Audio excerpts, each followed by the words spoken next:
So guys, Ana, this is it. Daon magpulit ka ra pressure sa kuan kining tubig. Mo ni ang pressure tank niya. Yan. Mo ni ang motor. Mo na iya ang supply breaker.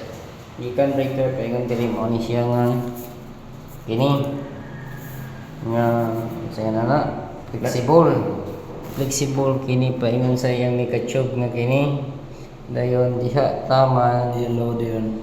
iyang line side niya na tape o kita ka diha ay tape o diri mani ang line side dayon iyang neutral kini isa ang electrician nagtira ani grabe ka magician na kayo kay pulos na ito gipang gamit to wag dahi na ganing electrician ni dayon mo ang line side niya dayon iyang kuan sa motor dira supply sa motor iyang load side pud niya pud nga kuan live o line 1 dira kini mo ni ang line side nga positive mo ni ang load side nga positive dayon kini din yung negative.